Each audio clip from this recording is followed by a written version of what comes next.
अपनी जिंदगी खुशी से जियो, किसी भी बात की कोई परेशानी मत लो, अपने हालात से कभी मत डरो, हर जिंदगी के पल पल का मजा लेते हुए जिंदगी जियो। लेकिन इस वीडियो में हम डर को पूरी तरह से खत्म करने का एक रहस्य आपको बताएंगे। तो बिना देर किए चलिए उन कहानियों की शुरुआत करते हैं। पहली कहानी, मन के सब डर काल्पनिक हैं। एक बार एक व्यक्ति गौतम बुद्ध के आश्रम में रहने आया। आश्रम की शांति में 2 दिन बीत जाने के बाद वो सन्यासी की ओर आकर्षित हो रहा था। जब वो उपदेश सुनने के बाद बुद्ध के पास गया तो उसने कहा, बुद्ध, मेरे मन में कुछ प्रश्न उठ रहे हैं, मैं उनका उत्तर जानने के लिए यहाँ आया हूँ। बुद्ध ने शांत स्वर में कहा, पूछो, आपका प्रश्न क्या है? उस आदमी ने गहरी सांस लेते हुए कहा, बुद्ध, मैं अपने जीवन से बिल्कुल भी खुश नहीं हूँ। दुखों और परेशानियों के पहाड़ ने मेरे जीवन को नर्क बना दिया है। मेरे जीवन में कुछ भी ठीक नहीं चल रहा है। मैं जानना चाहता हूँ कि मेरे साथ ये सब क्यों हो रहा है। मैं इतना बदकिस्मत क्यों हूँ? बुद्ध ने सवाल किया, सबसे पहले तो मुझे बताओ कि इसका कारण क्या है। आपके दुख के लिए वे कौन सी बातें हैं जिनके कारण आप इतने परेशान और चिंतित हो गए? बुद्ध के प्रश्न पर कुछ देर सोचने के बाद उस व्यक्ति ने कहा, ये कैसा प्रश्न है? मैंने आपसे एक प्रश्न पूछा और आप उत्तर देने के बजाय मुझसे पूछ रहे हैं। बुद्ध उस व्यक्ति की बात सुनकर मुस्कुराए। यदि तुम अपने दुख का कारण नहीं जानते हो तो तुम मुझसे ये उम्मीद कैसे कर सकते हो कि मैं तुम्हारे दुख का कारण जान पाऊंगा? व्यक्ति ने कहा, बुद्ध, लेकिन लोग कहते हैं कि आप भगवान हैं, आप सब कुछ जानते हैं, आप लोगों के मन को पढ़ते हैं, तब आपको मेरे दुख का कारण पता चल जाएगा। बुद्ध हल्के से मुस्कुराए और गंभीर स्वर में बोले, तुम ये सोचकर गलती कर रहे हो कि कोई आएगा और तुम्हें तुम्हारी सभी समस्याओं से बाहर निकाल देगा, लेकिन ऐसा कभी नहीं होगा। केवल तुम ही हो जो तुम्हें तुम्हारी परेशानियों से बचा सकते हो। जिस दिन तुम महसूस करोगे कि तुमने आत्मज्ञान प्राप्त कर लिया है तो तुम अपनी समस्या का समाधान कर सकते हो। मैं भी तुम्हारे जैसा हूँ, फर्क सिर्फ इतना है कि मेरे सामने सब कुछ साफ है। जिस दिन तुम्हारे जीवन की सभी समस्याएं दूर हो जाएंगी, उसी दिन से तुम्हें बुद्ध के पास आने की जरूरत नहीं पड़ेगी। बुद्ध ने उस व्यक्ति से पूछा, क्या तुमने कभी किसी फूल को ध्यान से देखा है? यह सुनकर वह व्यक्ति आश्चर्यचकित हो गया और बोला, बुद्ध, फूल तो एक साधारण सी चीज है, इसे तो सभी ने देखा है। बुद्ध ने समझाया, फूल सुबह एक कली होता है, दिन के उजाले में फूल बन जाता है, शाम को मुरझा जाता है। यदि फूल केवल इसी बात की चिंता करे कि शाम तक उसे मुरझाकर गिरना ही है तो वो कभी खिल नहीं पाएगा। इसी तरह अगर तुम केवल अपने दुखों के बारे में ही सोचोगे तो तुम कभी खुश नहीं रह पाओगे। इसलिए मैं तुम्हें बताना चाहता हूँ कि तुम्हारे जीवन में अभी भी बहुत सी चीजें हैं जिनके बारे में अगर तुम बारीकी से देखो तो तुम अभी भी खुश हो सकते हो। तुम उनके बारे में सोचकर मुस्कुरा सकते हो, तुम अंदर से खुश हो सकते हो। तुम अपने जीवन की कमजोरी के बजाय अपने जीवन के सर्वश्रेष्ठ पर ध्यान केंद्रित करो। यदि तुम अपने जीवन में खुशी चाहते हो तो तुम्हें इस शाश्वत नियम का पालन करना होगा, अच्छे पर ध्यान देना होगा और जीवन में सकारात्मक चीजें देखनी होंगी। मैं तुम्हें सिर्फ रास्ता दिखा सकता हूँ, मैं तुम्हें दिखा सकता हूँ कि उस रास्ते पर कैसे चलना है, लेकिन तुम्हें उस रास्ते पर चलना होगा। बुद्ध के ऐसे शब्द सुनकर वो आदमी कुछ देर तक शांत बैठा रहा। फिर उसने कुछ सोचा और कहा, लेकिन बुद्ध, मुझे एक बात समझ नहीं आ रही, क्या मेरा पूरा जीवन एक ही तरीके से हल हो सकता है? बुद्ध ने बहुत धीरे से उत्तर देना शुरू किया, मान लीजिए कि कोई भविष्यवक्ता आपको बताता है कि आज शाम तक आपकी मृत्यु निश्चित है। यह जानकर क्या आपको उन बातों की चिंता होगी जिनके बारे में आप अभी चिंता कर रहे थे? आपको याद भी नहीं होगा कि किस तरह की परेशानियां हैं और किस बात की चिंता कर रहे हैं। आप उस वक्त सिर्फ उस हकीकत के बारे में सोच रहे होंगे जिसे लोग मौत कहते हैं। अचानक आपको एहसास होगा कि जिन छोटी छोटी चीजों को आप अपनी सबसे बड़ी परेशानियां कहते थे वो कुछ भी नहीं। अचानक आपको लगेगा कि चिंता करना बेकार है।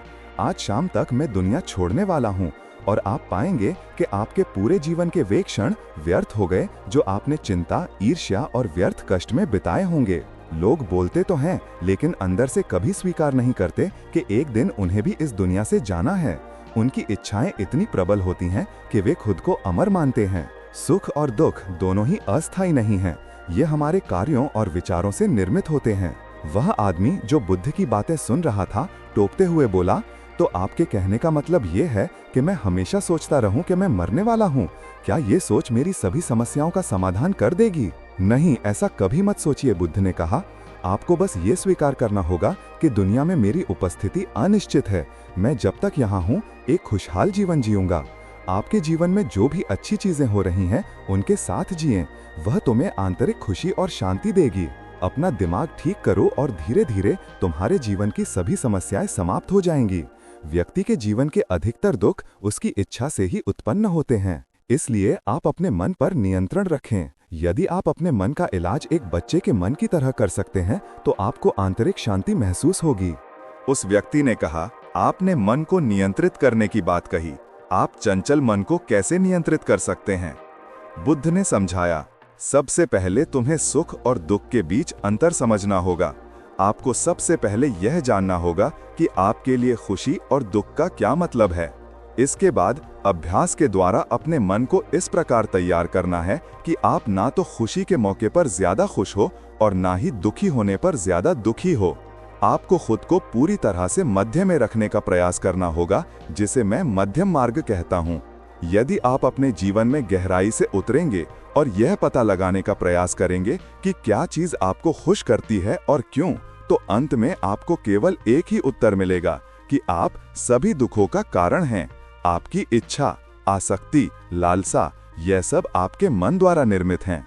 इसलिए यदि आप अपने मन पर नियंत्रण कर लेंगे तो आपके सभी दुख समाप्त हो जाएंगे।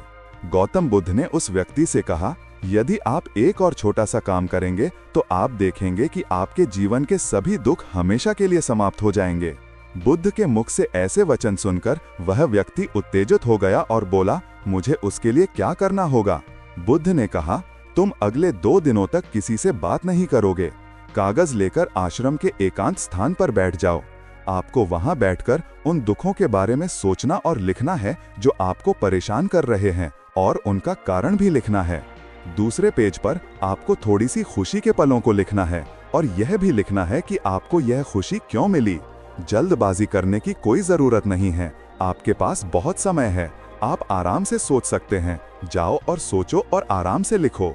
उस आदमी ने बुद्ध को प्रणाम किया और आश्रम के कोने में बैठ गया।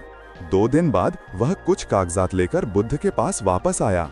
उसे देखकर बुद्ध ने कहा, सबसे पहले तुम कागज से अपना दुख पढ़कर सुनाओ। व्यक्ति ने पहला कागज पढ़ना शुरू किया। पहला, मेरे परिवार के सदस्य अमीर हैं लेकिन मैं गरीब हूं और काम करता हूं। मैं अपने काम में सफल नहीं हूं और मेरी तुलना दूसरों से की जाती है। इसका कारण यह है कि मैं काम कम जानता हूं लेकिन ईर्ष्या बहुत करता हूं। व्यक्ति ने आगे पढ़ना शुरू किया। दूसरा, मेरे पड़ोस में बहुत से लोगों ने बचत की है लेकिन मेरे पास बचत के नाम पर कुछ भी नहीं है। इसका पहला कारण यह है कि मैं काम कम करता हूं लेकिन खर्च बहुत करता हूं। आज मेरे पास बचत के नाम पर कुछ भी नहीं है। तीसरा, मेरी पत्नी काफी समय से बीमार है और उसकी बीमारी का कारण मैं ही हूं, मेरी लापरवाही के कारण। मैं उसे कभी किसी डॉक्टर के पास नहीं ले गया। मैंने इसे भाग्य पर छोड़ दिया। शायद यह मेरी शर्मनाक इच्छा थी कि अगर वो बीमारी से मर जाए तो मैं एक खूबसूरत महिला से शादी करूंगा। चौथा, मैं मन में फ्री में पैसे पाने के बारे में सोचता रहता हूँ, परंतु योजना पूरी नहीं होती। मैं दुख के सागर में डूब जाता हूँ, फिर यह दुख मुझसे सहन नहीं होता और इसका कारण मैं ही हूँ। बुद्ध, ये मेरे जीवन के सबसे बड़े दुख हैं और गहराई से सोचने के बाद मैंने पाया कि इनमें से कई मेरे कार्यों और मेरे विचारों के कारण हुए। ये सुनने के बाद बुद्ध ने कहा, अब मुझे खुशी का पेपर पढ़कर सुनाओ। पिछले 2 दिनों में मैंने कुछ ऐसा महसूस किया वैसा मैंने अपने जीवन में कहीं भी अनुभव नहीं किया। पिछले 2 दिनों में मुझे एहसास हुआ कि वास्तविक शांति और आनंद कितना महान है और मैं इसका अनुभव करके बहुत खुश हूँ। मेरी खुशी के कारणों की सूची बहुत लंबी है। इसे पढ़ने और समझने में बहुत समय लगेगा। उस व्यक्ति के मुंह से ऐसी बातें सुनकर बुद्ध मुस्कुराए और बोले, सिर्फ तुम्हारे लिए ही नहीं बल्कि हम सभी के लिए कारण एक ही है। हम अपना बहुत सारा समय बर्बाद करते हैं दुख का कारण ढूंढने में, जबकि हमारा जीवन भी एक तरह से सुख, शांति और आनंद की तिजोरी है। बुद्ध ने उस व्यक्ति से कहा, खुशी के सभी कारणों को साझा करने की जरूरत नहीं है, तुम उनमें से कुछ पढ़ सकते हो। वह व्यक्ति बड़ी मुस्कुराहट के साथ पढ़ने लगा।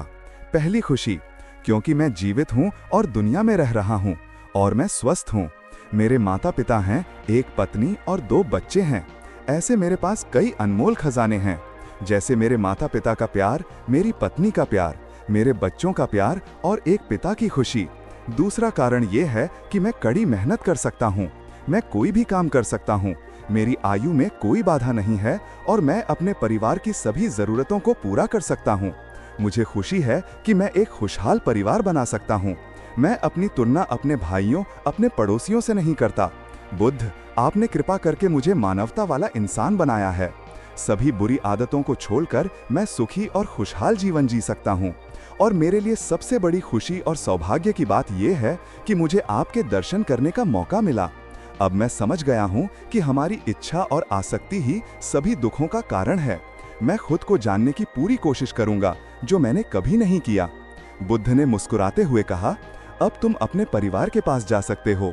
ये जीवन हर किसी के साथ है। तुम्हारे जीवन में कोई भी परेशानी आपको घेरने की कोशिश कर सकती है, लेकिन अब तुम जानते हो कि जीवन अपने आप से कहने के लिए बहुत छोटा है। इस जीवन में तुम चिंताओं और दुखों को खुद पर हावी नहीं होने दोगे। शांति से बैठकर उस दुख का कारण जानने का प्रयास करो और यदि मिल जाए तो उसे नष्ट कर दो। इस तरह तुम मानसिक शांति और कभी न खत्म होने वाली खुशी पा सकते हो।